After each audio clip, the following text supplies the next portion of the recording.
Information about the service and the other offices is contained in this leaflet, which you can pick up practically everywhere on campus. We also run a helpline, which is open after the office is closed.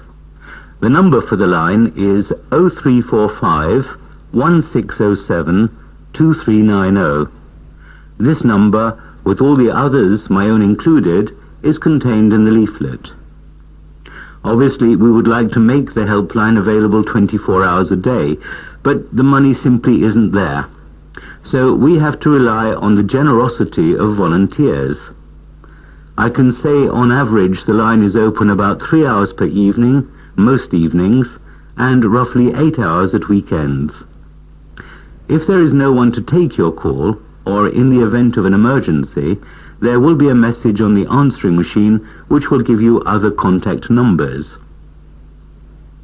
You might be thinking, why not just give us the leaflet and get on with the lecture? Well, the answer to that, as you probably well know, is that people don't always read leaflets. They look at them and say, that's not for me. People contact us for a variety of reasons. They may come to see us if they feel isolated, because it's the first time many have been away from home, or they may have personal relationship problems or money problems. Certain times of the year bring increased pressure to bear on students, the exam time being the main one, and I'm not just talking about finals. Preparing a paper for a tutorial or a seminar can also be a stressful exercise. On occasions like this, we are available to help you.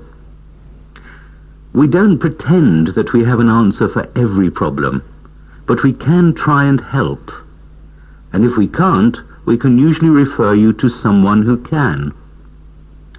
I would also like to take this opportunity to ask for volunteers for our advice helpline. You don't need any previous experience, and because you're newcomers to the university, it does not mean that you do not have anything to offer. We provide training and support for all volunteers, so if you'd like to get involved, see me at the end of this session. I'd like to thank you for listening, and now it's your chance to ask some questions. Yes, the gentleman in the third row in the red t-shirt.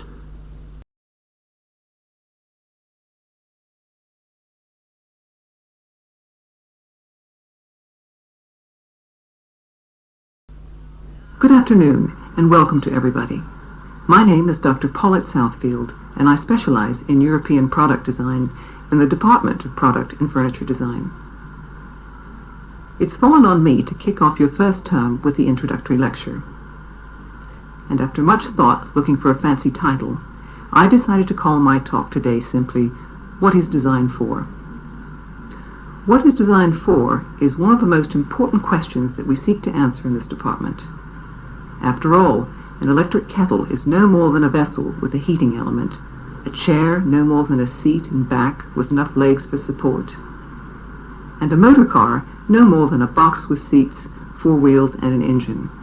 But we all know that a kettle can pour badly and be awkward to handle, a chair uncomfortable and ugly to look at, and a car unreliable and unattractive. The answer to my question is, of course, implicit in these examples. Good design makes for efficient products, like an efficient kettle, may be cordless and manageable by arthritic or elderly hands. A well-designed chair is comfortable and an inviting asset to our living rooms.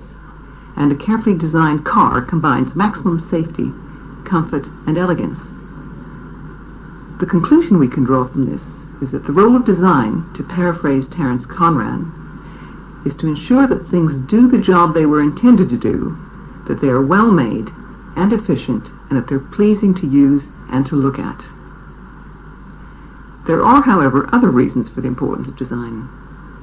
Advertising and the media fuel the acquisitive nature of consumerism, but together with greater choice, they encourage a more discerning approach from the public who can compare the qualities of one product with those of another. The aesthetic appeal of a bold new table lamp can be weighed against the charms of a dozen others, while the choice of a new personal stereo may involve its stylish appearance as much as its efficient function.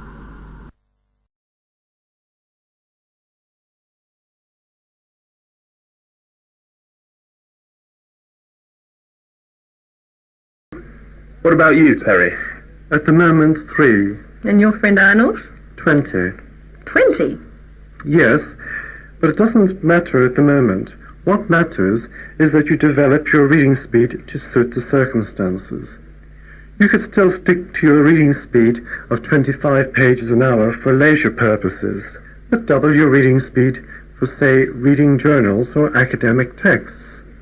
If I'm scanning a text for specific information, I can just whiz through. Then, when I find what I want, I read through that particular part very slowly. With 40 to 50 or more books to get through in a term, you can't afford to read every word. Have you always read like that? No, it's only since I've been here. I find this all very depressing. How did you do it then? In the first week of term, in the first year, we had a tutorial on reading. From Dr. Pratt? Yes, and I felt so inadequate after the class. Well, what did he tell you? He just gave us a few basic strategies on reading, and then, over the last 2 years, he's been nurturing us so that we all now work very efficiently. So he's your tutor too. You can tell us then what he means when he talks about learning to read the content words only. Well, this is obviously just the first step. If you read every a, the, to, from, was, etc., it really slows you down. Yeah?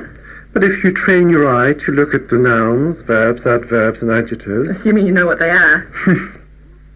Well, then the big words. Then you automatically increase your speed. Yeah, that makes sense. Right, I think I'm going off to the library to start. Thanks for the tutorial. Anytime. I'm off to the sports centre.